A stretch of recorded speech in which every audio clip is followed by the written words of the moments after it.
we can to see that all of them are safe, including their families. I'm on a call with them on a weekly basis, just to ensure that we are with them and to assure them that in this time of difficulty, we are with each one of them. The conference is now being recorded. As an update, it is only as a thing that I wanted to ensure that from our side, we are with our people.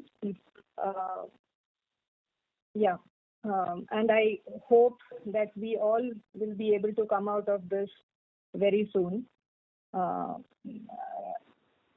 And God give the strength to each one of us. Yes, with that, I hand over this to Sanjay to take forward the presentation. Thank you, Jyoti. So friends, before we talk about specific Q4 FY21 numbers, we'll just give a perspective on a market scenario. I'm on slide 6 if any one of you are going through our presentation. So we are reporting these numbers for Q4 FY21 when India was still in unlock phase.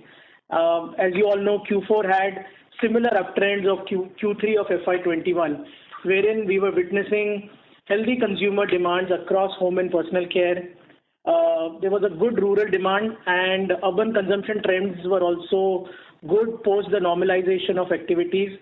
And almost all trade channels were operating back to pre-COVID levels, including modern trade and CSD channels, which was quite encouraging for the team. However, as we speak, we are in Q1 of FY22, and the rise of COVID cases are now increasing, which is disrupting the supply chain and restricting mobility of sales team. And we are, again, now neighborhood stores are back in spotlight. One of the interesting phenomena we are seeing in the neighborhood grocery stores, which have led to the growth of FMCG stores, is that these merchants have reconfigured their business model, and the whole momentum has shifted to digital.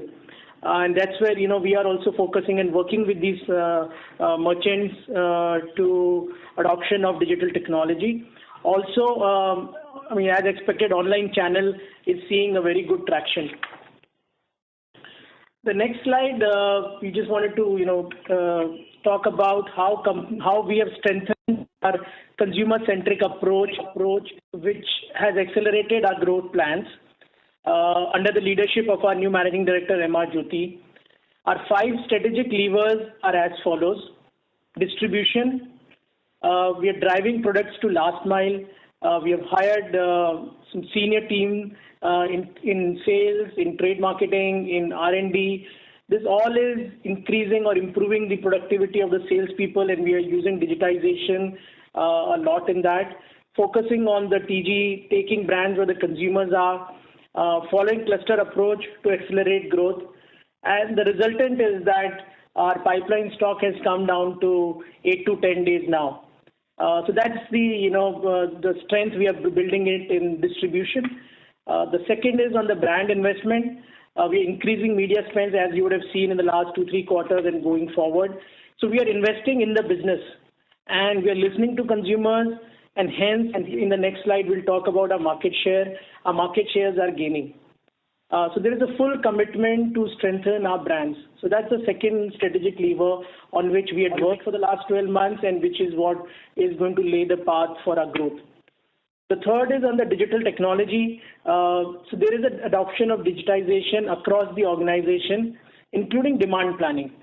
And it's quite noteworthy to know that during COVID period, we implemented CRS, continuous replenishment system across all India.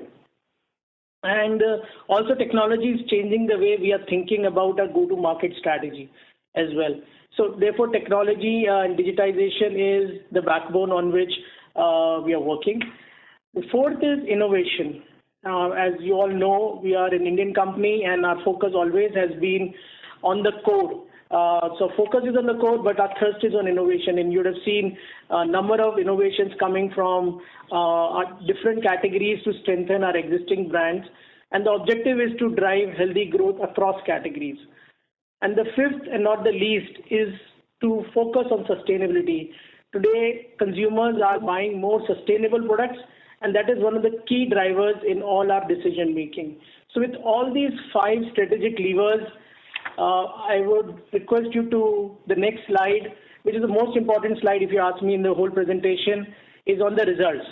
Is how has our journey been for the last 12 months, because that will set the pace for us going forward.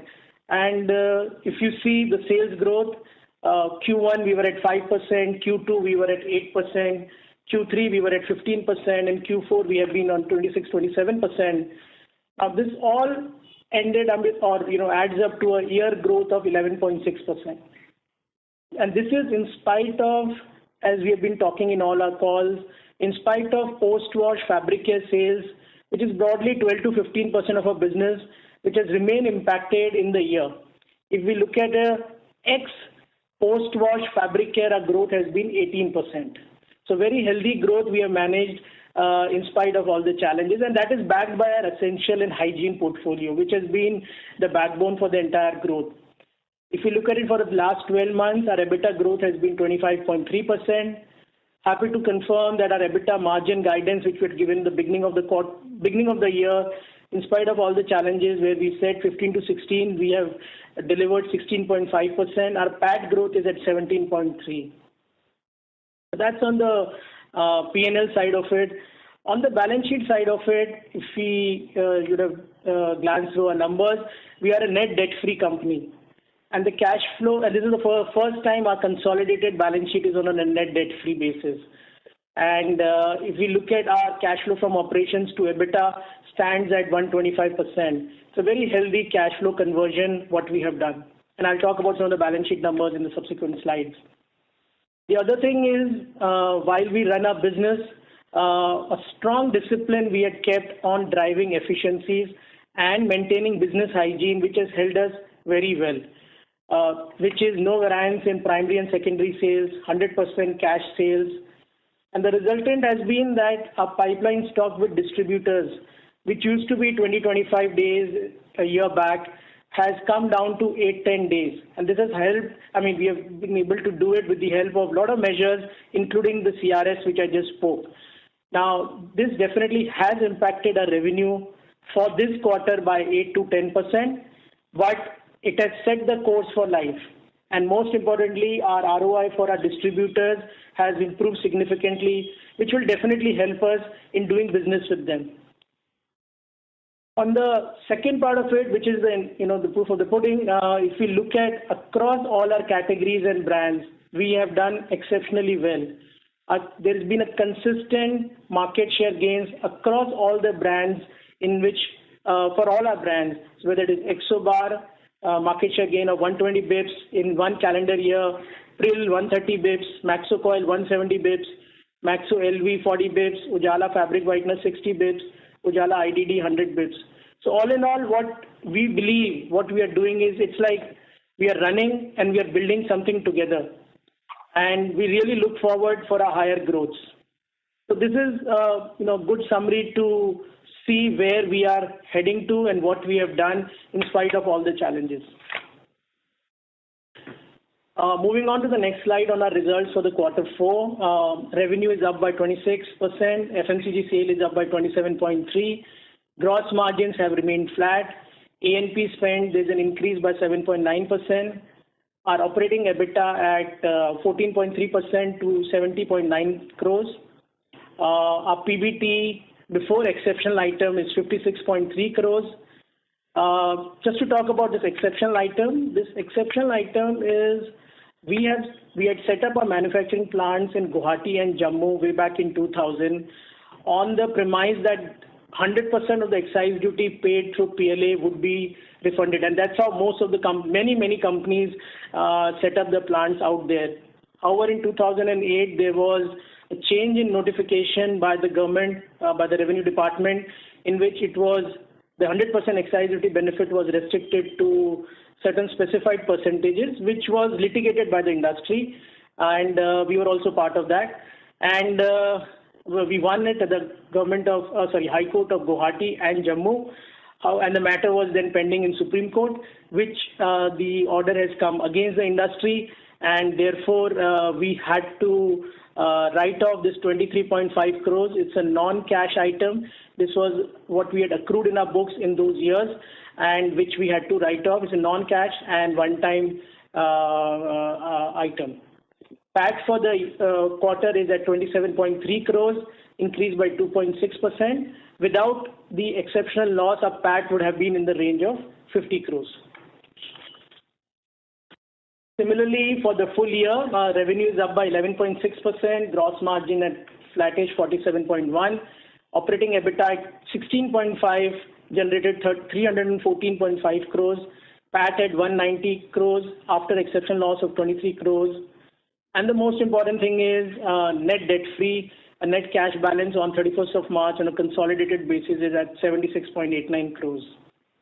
And with the healthy balance sheet of net debt free and focusing a lot on execution, there is a healthy cash flow generation, and board today has subject to AGM approval, has proposed a dividend of 4 rupees per share, which was 3 rupees for the last year, and the 4 rupees works out to a payout ratio of 75%.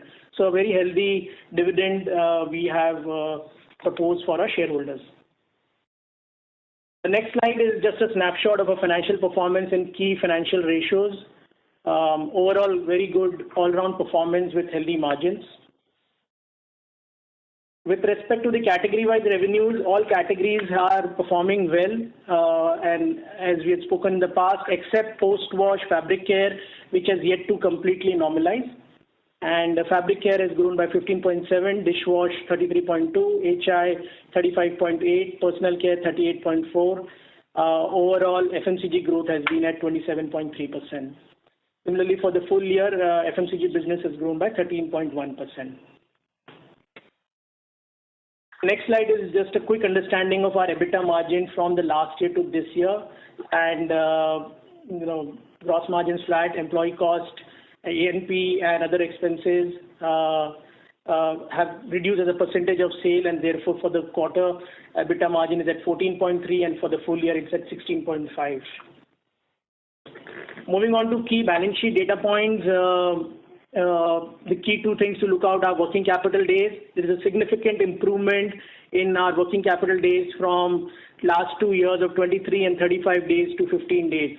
And that has happened with all the execution points which we said. And this is a very healthy number to continue, and we'll target to aim to keep be at this number or try to improve going forward. And the net debt ratio is minus 0.05, being a debt-free status. Moving on to specific brand performances and initiatives, our category-wise business revenue broadly has remained same over the last 2-3 years, where fabric care is 36%, dishwash a third of the company, 34%, HI and personal care 18% and 10% respectively. In terms of fabric care, which is 36% of business, main wash has started doing well or doing better since modern trade and CSD business came back to normal in Q4, while post-wash is still constrained as offices and schools have yet to resume. Ujala Fabric Whitener, where we are the market leader, we continue to increase our retail visibility. Our market share gains again here have been very healthy.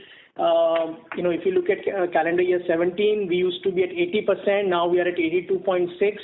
The reason I'm saying here is because in spite of owning the category, we have been focusing on how we can improve our more penetration in it. So we have been doing a lot of BTL activities, which is wall paintings, van branding, to showcase the superiority of Ujala Supreme over low-cost blues. That's the growth what we have seen in Ujala Supreme. Similarly, for Crisp and Shine, it's a specialty post-wash product. Brand is doing, on a quarter-on-quarter basis, it is improved, but still to come back to pre-COVID levels, and we hope things normalize, because the whole post-wash fabric care is important from a margins profile as well, because it has much higher margins than our overall portfolio. So once both fabric whitener and crisp and shine sales are back to normal, it will aid in our margins as well. Next slide is on our Ujala IDD, where we are the top position in the mid-price detergent powder market in Kerala. Here too, our market share has increased from 17%, which was there in calendar 17, to 20.7%. So very good increase in market share, and we continue to have TV presence with Manju Warrior in Kerala and Tamil Nadu, where currently this brand is operating. On Henko, the growth is back with modern trade and CSD channels, and urban centers were almost normalized.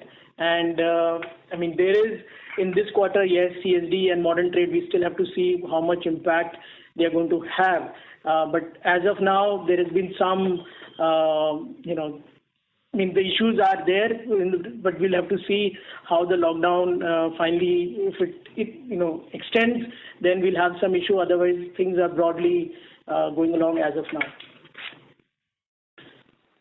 For dishwash, we had a growth of 33%. It accounts for 34% of our business. The double-digit growth is driven by both Pril and Exo, where seeing higher penetration and market share gains. And also, we spoke in the past as well, the growth is backed by more in-house consumption, emphasis on hygiene, and also a strong distribution focus across all channels.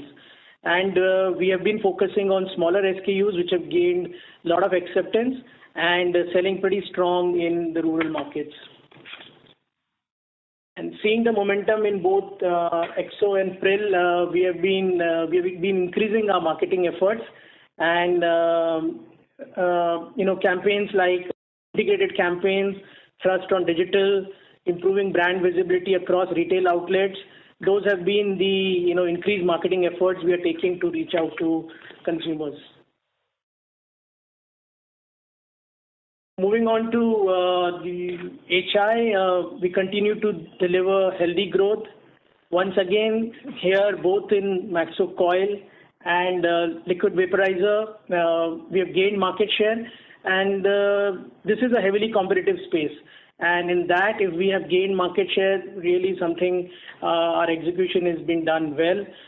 The seasonal sales have been satisfactory, and with, again, consumers being driven more towards preventive measures, toward health, and our focus continues to remain on liquid vaporizers. This quarter, we also launched a fit-all machine liquid vaporizer bottle, which has further enhanced the brand value for Maxo, and it has its unique offering. So again, we are quite bullish with the launch of this new refill launch. Last category for us is personal care, which is 9% of our total business. Personal care for us is primarily Margo portfolio with soap, hand wash, face wash, sanitizer. And we have seen good demand backed by our focused distribution and also consumers' preference for natural-based products. So that is something which has driven personal care growth. And, coming seasons, we see a good growth coming in that. One of the last slides now to talk about the way forward. We are driving towards higher volume-led growth. We are shifting gears, and we are preparing for the future. And how we are preparing for the future, we are having a sharp management focus on brand investments, which we already spoke, use of technology, and strengthening our distribution infrastructure, trying different ways of reaching to the consumer to the last point. So those have been the fulcrum on which we are driving all our growth. Also, since there is a sequential inflation in commodity cost, we just want to highlight that from our perspective, given we have a diversified portfolio, we will balance it with strategic price increases, drive towards higher margin product sales from our portfolio, cost optimization initiatives, and balance with trade schemes to protect our margins.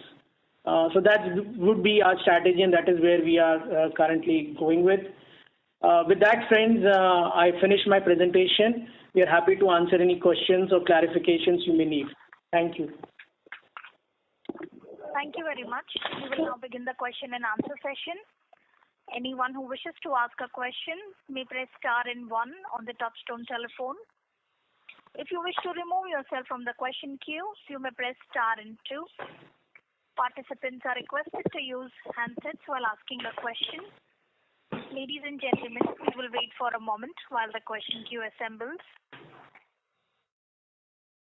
The first question is from the line of Manoj Menon from ICICI Securities. Please go ahead. Hi team, I had just a couple of clarifications, if I may. The first, Sanjay, while you commented about the cash generation improvement, essentially significant improvement in the multiple line items in the balance sheet, and also I heard you making one small statement about the endeavor to sustain it. If you could just elaborate on some of the projects which you would have worked on at the corporate level, and on, let's say, what you would have done on some of these line items which resulted in these outcomes. And that's one. The second is, has these outcomes been higher than expected, lower than expected?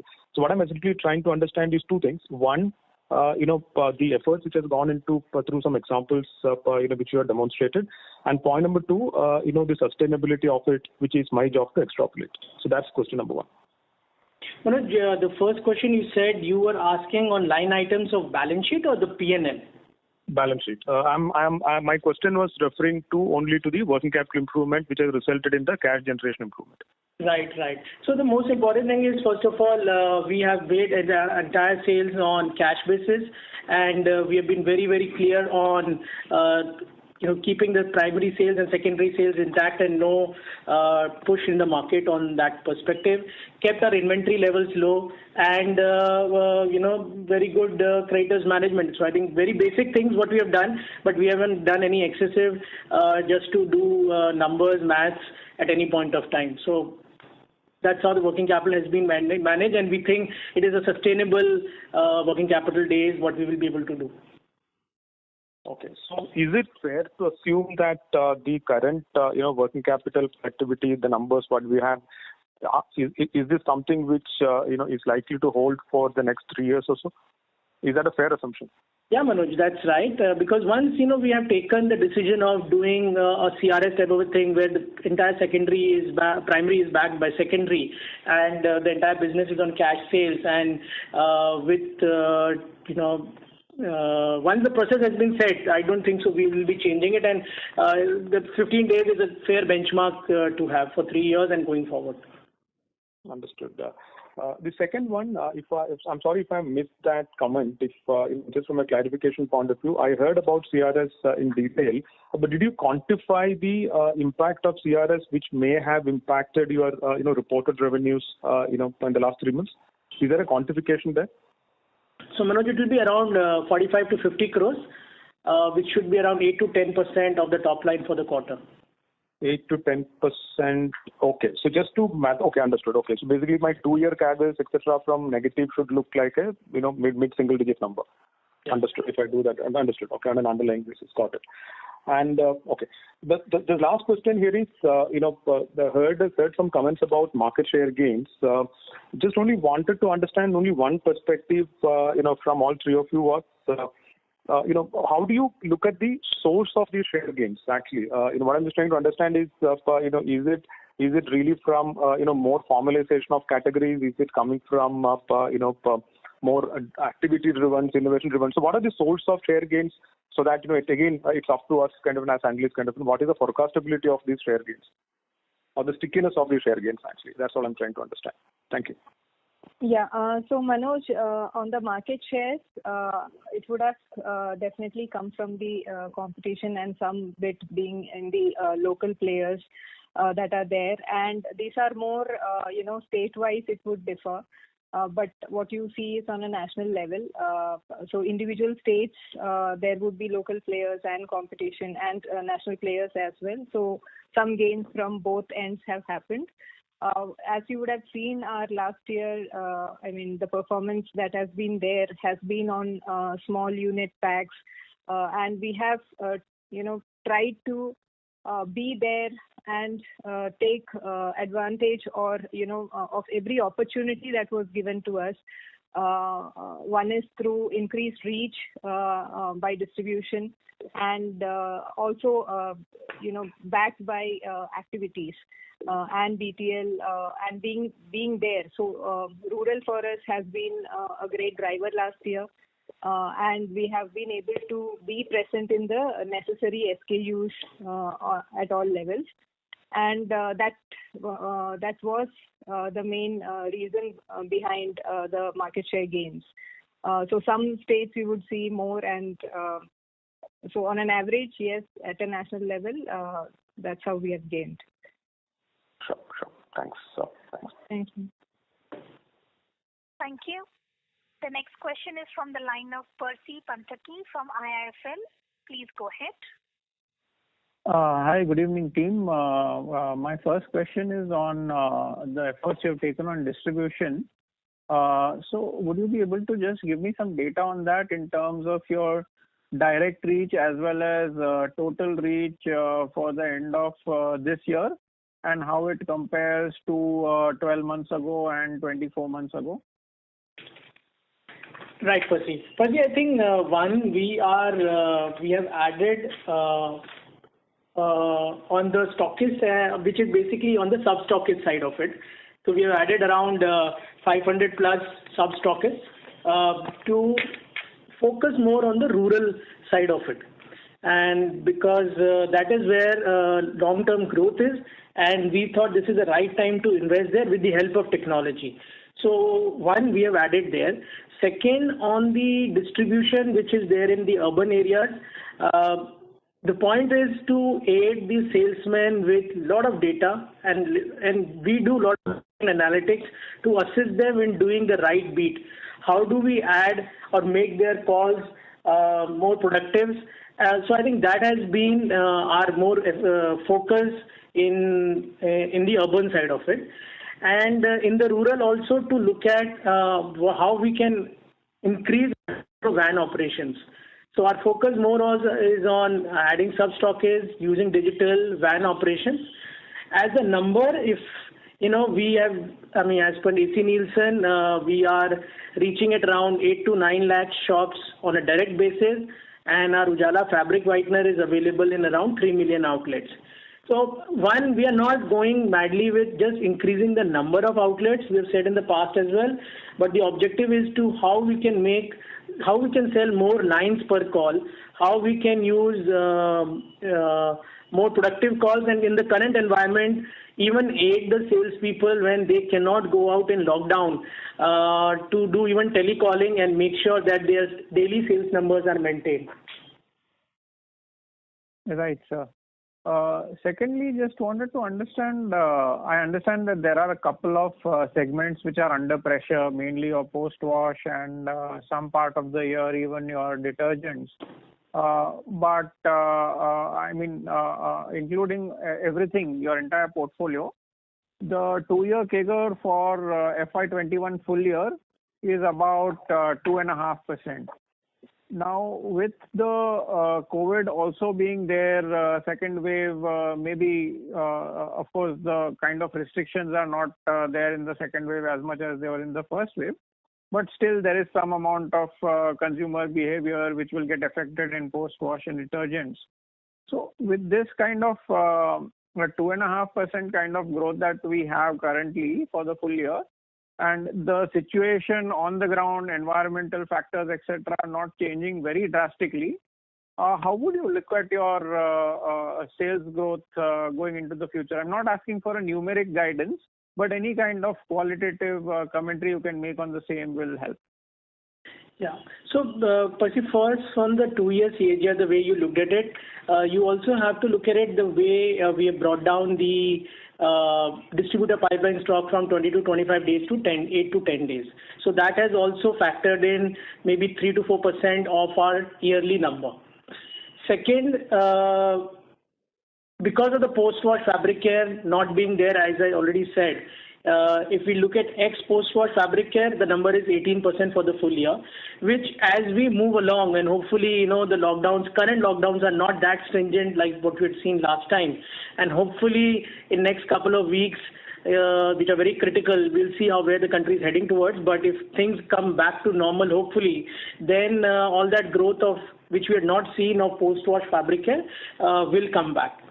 Also, through the last year, when we're trying to do a 2-year CAGR, CSD and modern trade were not there for most part of the year. So that has also impacted. And so I think these are few things which we need to keep it in mind when we're doing a 2-year CAGR, which we believe once things become normal, we'll be able to, have a much higher growth. The key strength what we got or what we have today is our essentials portfolio, which is helping us, and the distribution and the brand innovations which we are doing, which is helping us gain our market share. So I think those are the most important thing, the way when we look at our business profile. How we look at going forward. So one, we spoke about what our plans are, and so we are extremely confident of all those plans, which is evident from that we are gaining market share. But going forward, yes, we will be competitive, and we'll be growing higher than the category growth. That's quite there, and all our efforts will be there to get to double-digit volume growth in the medium term going forward. Right. And my last question is, thanks for giving the market share for all the brands. Just one brand is missing, which is Henko. If you can give the market shares and the movement there also, it would help. So Henko, we have not been subscribing our market share there. We have it's a very, very large category. Detergents is 20,000 crore, large category, and we are a small numbers out there. So we don't track, from the AC Nielsen perspective. But we know our internal growths have been good, both in modern trade and CSD and the urban centers. Got it. That's all from me. Thanks and all the best. Thanks, Percy, sir. Thank you. The next question is from the line of Prakash Kapadia from Anift Portfolio Managers. Please go ahead. Yeah, thanks for taking my question. I had two questions. If I look at, sales growth for 21, except for fabric care, all other segments have grown. So, if you could give some color, how much of this sales growth which we have seen is, structural, habit change, and, on the market share, Jyoti did comment. If you could, give some more clarity, which category has, further tailwinds to enhance our market share? That was the first question. And if you could quantify the NPD contribution for FY20. These were the two questions. Yeah.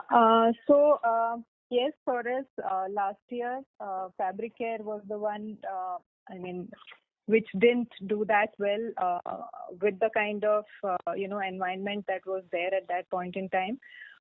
We also have a large presence in modern trade from detergents, from a detergents perspective as well.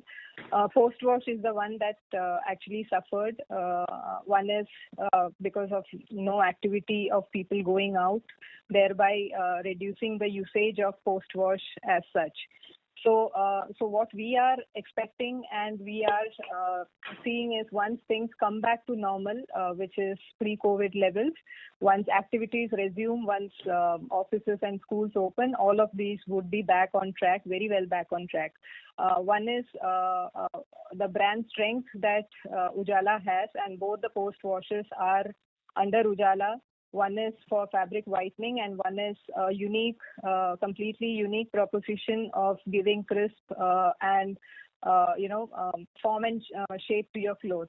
So, which is completely dependent on an outdoor, activity, which is you need to be very active, and hence, the usage of such once people are, the activities resume. So that is for sure, it's going to come back. The rest is, if you would have seen, the insect repellents portfolio for us has done well. mainly from the thing that people want to be to take a preventive approach.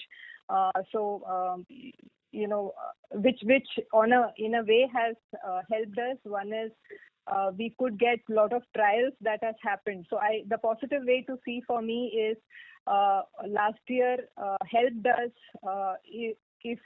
If I were to say more of trials have happened, we have had large number of smaller SKUs gaining momentum, which also means that many households have tried our product, and we are very sure with the kind of quality and the brand presence and the investments that we are doing on each of these brands backed by innovation, it will the efforts are to continue, and even if you are able to retain at least 50% of who have tried you even once, that itself is a very big gain for us. So that's how we see the future. It's only that the fabric care and the post-wash which have got badly hit last time. But in the fourth quarter, as you would have seen, things for us had started looking up. Now with whatever the way things are, the moment things are back on track, all of this will be a short kind of gain for us. We've been investing behind innovation in each existing category as well, and that also should yield us a big gain. We have been nicely positioned and differentiated with competition, even in if you see Exo Bar, we are the only dishwash bar in the country to get a coronavirus kill claim, and Maxo Genius, where we fit all machines. It's a very, very important when you see from a consumer lens. So these are the innovations even within the existing category that we were able to bring a kind of change, a kind of difference that will make in consumers' life. So this happens on an ongoing basis. Our job is to see that we make our consumers' life better by providing them convenience, and I think that these efforts will definitely help us gain market share and thereby growth. NPD for now is small. If you would have seen, it is only last few quarters that we launched it. As of now, it's only 3% of the sales.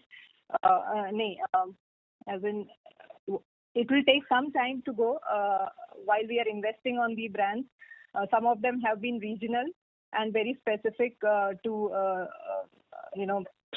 certain states. We will scale up as and when we see the response in these markets to take it to a national level or not. So those are the kind of things, the initiatives that we have taken. When you talk about and recruiting new users, so would be more LUPs and more rural-driven focus which we're targeting to build sustainable volume growth in some of the products where we've seen market share gains, or not necessarily? So I couldn't get your question. You were not clear.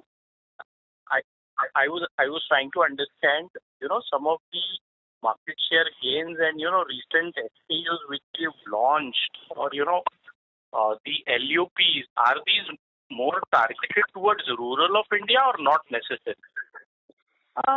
We have seen traction more in the rural, but definitely, like you said, not necessary. We have seen a welcome this thing at both the ends, but more specific to rural, and like how Sanjay said, that our distribution, our focus also has been on driving distribution. So all of this has helped us. So it's every element of it which has helped us gain growth in these brands. Yeah, understood. Thank you. All the best. Thank you. Thank you. The next question is from the line of Harit from Investec. Please go ahead. Yeah, hi, good evening. I just had 3 questions. First thing was on the price increases. So I just wanted to get a sense of, what's the level of price increases we expect over the next 6 to 12 months in order to kind of pass on some of this inflationary pressure. How much you've already taken, how much you expect going forward? So Harit, as you know, the RM price basket has been quite volatile in the last 6-9 months. So we are calibrating all our approach in that, and we've taken, if you're looking for a number, say 2 to 3% of our top line is today. We've taken selective price increases in few brands and done reduction in trade schemes. So which effectively takes care of 50 to 60% of the price rise which has happened. Going forward also, we are monitoring it very closely and seeing how we can avoid taking a price hike. But if that is the last option, but we will take price hike as and when, if it is the last option for us to do to protect our margins. Got it. The second question was on the innovation side. So, you've spoken about innovation quite in detail. I just wanted to get your sense on just looking forward into fiscal year 22. Is the focus going to be around these 5 new innovations that you've done, or should we look at more additions to this over the next 12 months? So whatever we have launched so far, we will focus on growing them. So these are relatively new in the market. So our focus is first to also see to it that these grow. While I say that, we would see some few innovations also coming up this year. Hello? Yeah. Yeah, we'll be seeing some more innovations coming, but broadly we would want to focus on what we have already launched in the market. Got it. And how many of these 5 would be national now, and how many are still regional? Are they all regional, or how many are national launch now? Yeah. So if you see the things done on Exo dishwash bar, the claim that what we have is a national one. The Maxo Genius is a national one. Few of the others are, more regional, more South specific. One mainly because South as a market are pro innovations. They tend to accept things little more. And you get to test these things out first there before you go national. So that's the approach we have taken. And depending on how we get the feedback, those, will be then taken up on a different scale. Understood. Last question was just a data point. I just wanted to get the number on what's the LV share now in total Maxo, and how has that changed in the last 12 months? So it's from 8.4, it has gone to 8.8. No, I just wanted to know the mix, sales mix of as a percentage of sales. How much is LV for you now, and how it has changed over the last 1 year? Yeah, so LV, which used to be coil used to be 70%, and LV was 30. Now it is going towards LV is around 35 to 40% of our total portfolio. So 30%, Sanjay, was about a year back? Yeah, a year back, and now we are at around 35 to 38% as we speak. Okay, that's it for me. Thanks and all the best. Thank you. The next question is from the line of Tejas Shah from Spark Capital. Please go ahead. Hi, thanks for the opportunity. First question pertains to distribution. You mentioned that one point that hiring of senior team. So if you can share some details on hiring for which position and from where people have joined in the organization. Yeah, so we have hired on a national level, which is the national sales manager. We have appointed a year and a half back, and he comes from Britannia. And we have also not only on that level, we have taken hired people across different levels as well within the sales team. Okay, so others are actually recent hiring in this year.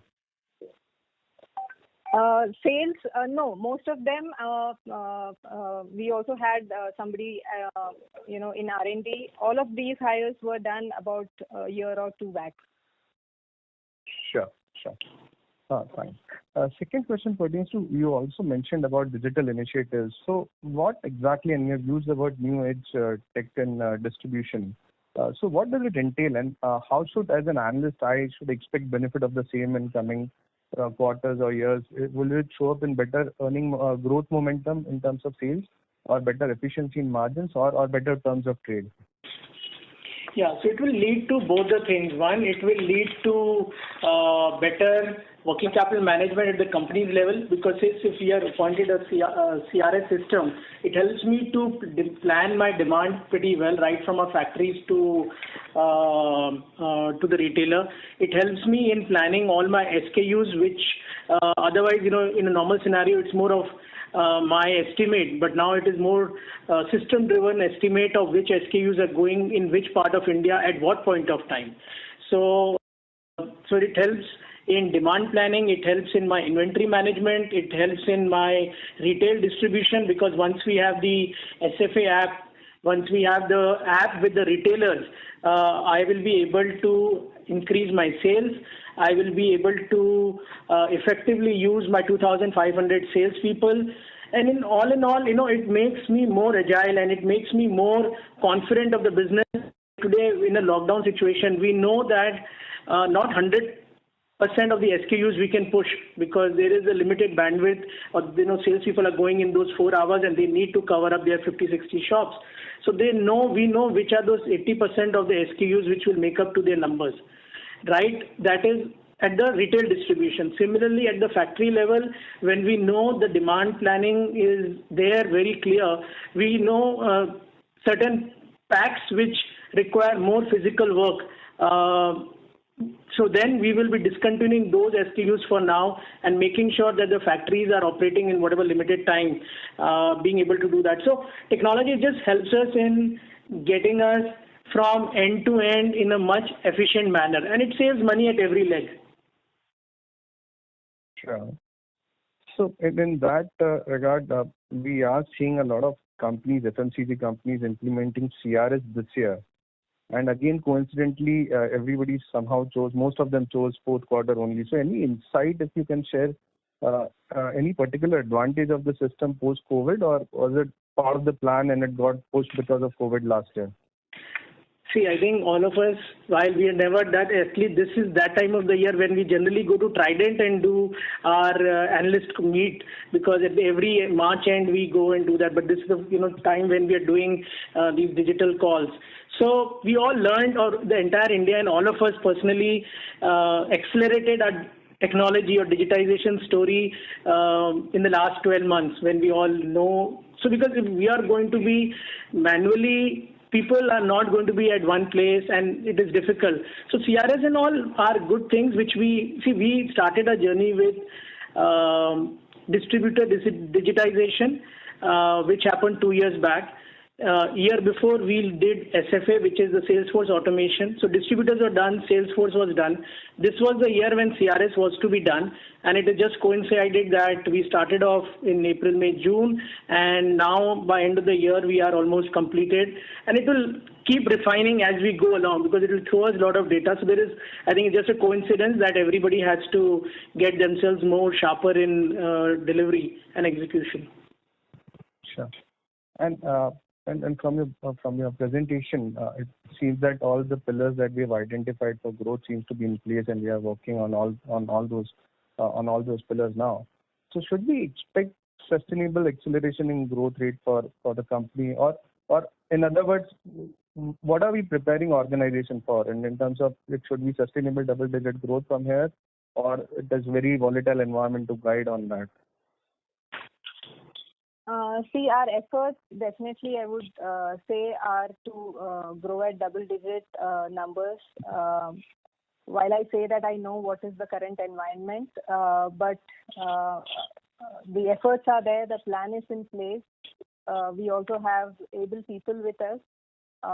So I would only say that efforts from every end, be it technology, be it investment, be it people, business plan, everything is there in place, and hopefully that will be done.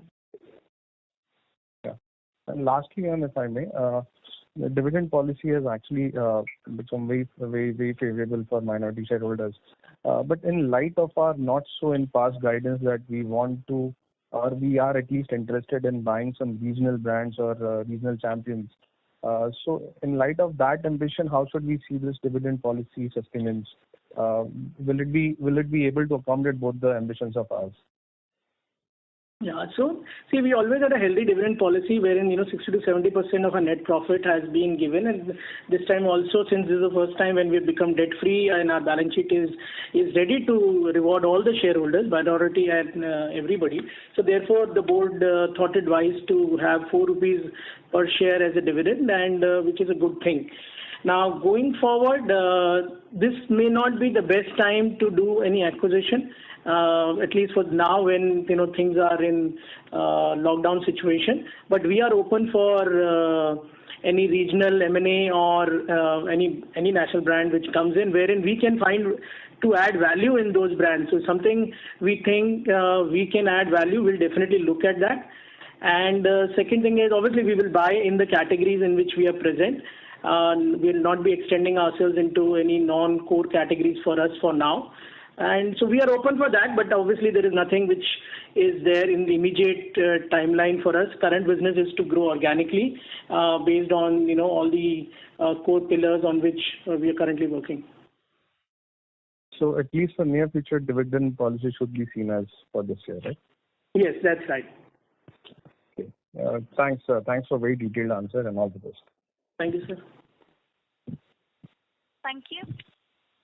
The next question is from the line of Gaurav Jogani from Axis Capital. Please go ahead. Thank you for taking my question, sir. So my question is with regards to the RM inflation that we are seeing, and especially in the lab prices. Like we have been hearing that lab prices have gone up by around 50% odd in the last 1 month odd. So in that context, I mean, how are you looking the margins trajectory going ahead for this year? And if that is the case, would that in any ways impact our investments or advertising? Sorry to interrupt, Mr. Jogani. So there is a slight disturbance coming from your line. Request you to mute your line while the management answers your question. Sure, Gaurav. So Gaurav, you are right. LABSA prices have been going up, and we are monitoring it very closely. And we have taken selective price increases in detergents, in even the palm oil prices have been going up in soaps. So this is something being so volatile. We are ready to take price increases. We have reduced some trade schemes, and which will take care part of it. Other part of it may impact the margins, but currently our objective with our portfolio mix, we are aiming to protect the margins over medium term. Sure. So would you like to give any margin guidance in that sense, like how you are doing in the last year? Well, we would definitely like to do that, but in the current context, I think it will be too much of crystal gazing and predicting it. Currently, when we are sitting in this environment, it will be a little difficult, but as I said, we will take all our efforts to protect the margins.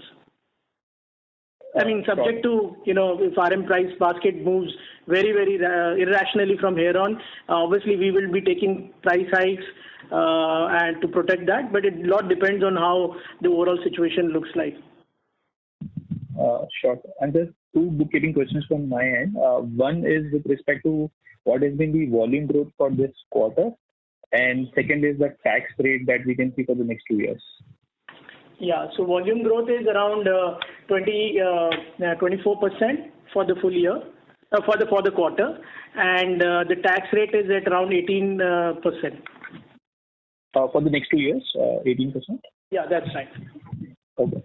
Thank you, sir. That's all from me.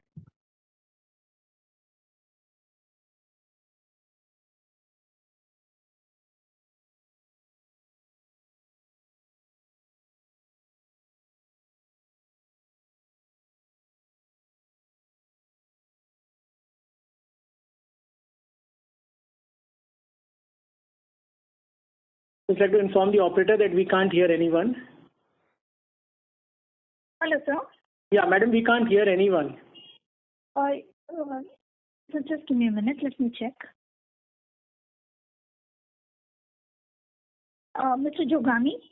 Yeah, we just completed question of Mr. Jogani. Maybe you'll have to add the next person. Okay, sir. Thank you.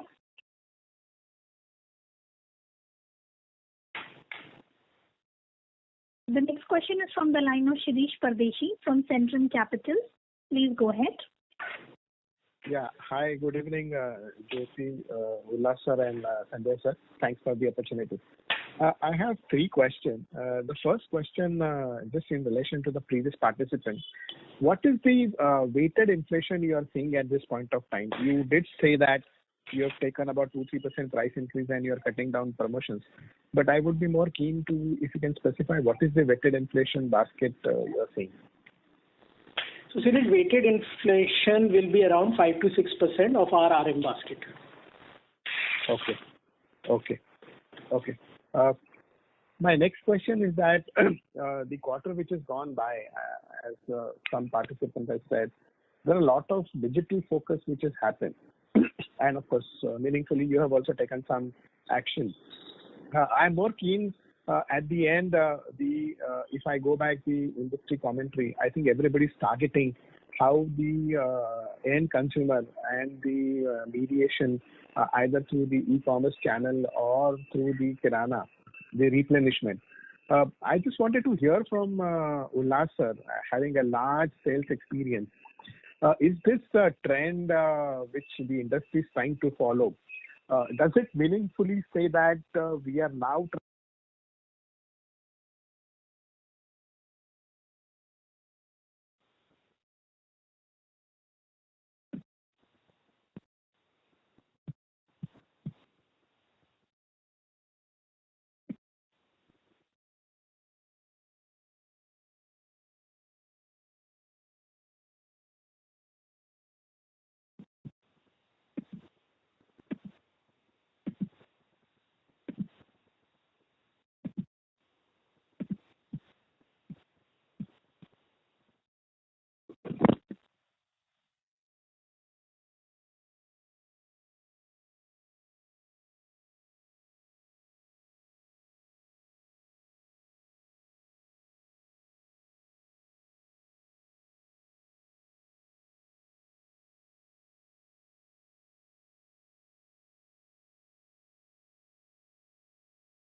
Mr. Kundu? Yeah, I was not able to hear. Sir, you may go ahead with your question, sir. You're in the question queue. Yeah, it went blank. Sorry.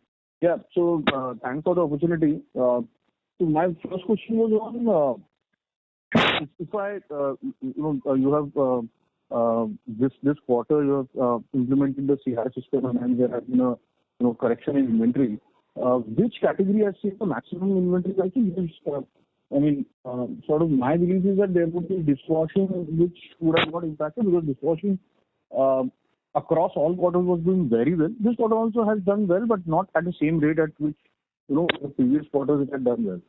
So yeah, that's the first question. Yeah, so the gap will be in Maxo as a HI category. And CRS is not only in this quarter, it has been in existence, and the major, all the lines or all the parameters were triggered off as in the by end of this quarter. So, but Maxo was the largest contributor, if you say, in this quarter. And how has the trend been in dishwash now? I mean, has it seen a pickup, strong pickup because as COVID has come back and more intensified form? Have you seen something like that? I mean, or expect to see? So for us, dishwash has been doing well. So since last year, and it's still continuing to do well. It is also to do with people staying at home and the lockdowns being imposed. But the trend is showing an upward trend so far. Okay. And I know this same question was asked last quarter as well. But at what level would household insecticides as a business for you start making profits? Because the investments in ad spends is far higher. There hence the losses are there, but there would be some targeted sales in mind, or which level you would see some amount of profitability. So, or there could be some cut down in ad spends, something over those lines. Yeah. So, sir, as we have been saying in the past that our saliency has been more on coils, and we are moving towards liquid with our machine, and now with the new refill launch. We were looking for profitability, and if you see in this quarter, we have at EBIT level, we have reported a positive contribution from HI after advertisement spend as well. So we are on that path, and hopefully this profitability track will now continue going forward, subject to the amount of investments we do on media in this category. But for this quarter, yes, we have reported profitability in HI as well. So in HI, sorry, over say 2 to 3 years, what should be the expected contribution of non-coil portfolio? Yeah. So see, today as we move the ratio from 30% to 35 to 40%, we have come at the break-even level. Maybe by around 45 to 50%, we will have a very high profitability in HI as well, which is definitely in a few years down the line. Okay, that's it from my side. Thanks. Thank you.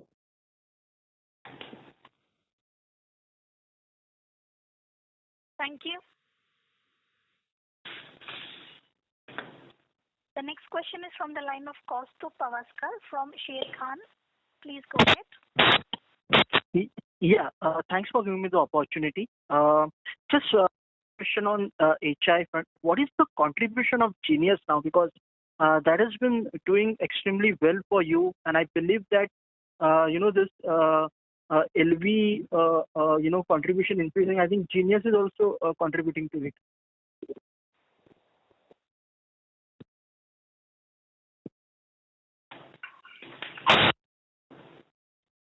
Yeah. Hello. Yeah. Yeah. Our contribution of Genius machines. So we have both. One is the Genius machines, and one is the ordinary machine. The Genius machine is the automatic one, and we also have the regular machines too. That doesn't have any modes as such. So the Genius machine is right now 10% of the overall this thing. Our focus is to grow the Genius machine as much as possible, wherein we will also see our liquid penetration increase as the brand grows. So one other very important thing is that our liquid vaporizers fits all machines. So for us, that is also a plus point. Whichever the machine, be it the competitor or any other machine that is in the market, in the households, people need not bother. They just have to buy Maxo Genius, which fits in all machines. So with that, one is we have a very strong machine with us, which gives the convenience of, to the consumers. They need not get up, go and change modes. It's an automatic machine. And also it is our liquid vaporizers also, is a convenience for consumers. They don't really have to think which machine do they have back home. So at both the ends, we have proper solutions for our consumers. Right. My second question is, in your presentation, you mentioned that April was good and you've seen, a double-digit growth. How are things looking now? Because May was, a little bit difficult. Is it because that, the southern markets, the surge in the COVID cases was, was a little bit on a little bit late compared to some of the other markets. So now you are seeing, some bit of impact on your sales in the month of May. Yeah, so definitely, the second wave is much harsher and broader, and it is impacting the service levels in distribution. However, the consumer demand is intact. So we are not too much worried about that part of it. We are continuing to focus on our execution. April has been good. Modern trade and CSD for now seems okay. It depends on, as I said earlier, it depends on if this lockdowns get into more critical phase, then yes, it will definitely impact. But for now, till date, it seems okay for us. Okay, thank you. Thanks for that. Thank you. Ladies and gentlemen, this was the last question for today. I would now like to hand the conference over to Mr. Kamath for closing comments. Thank you, everyone. And in case if you have any further question, you can always contact Sanjay. And thanks for attending our analyst call. Have a safe and stay at home and stay safe. Thank you. Thank you. On behalf of ICICI Securities Limited, that concludes this conference. Thank you for joining us, and you may now disconnect your lines.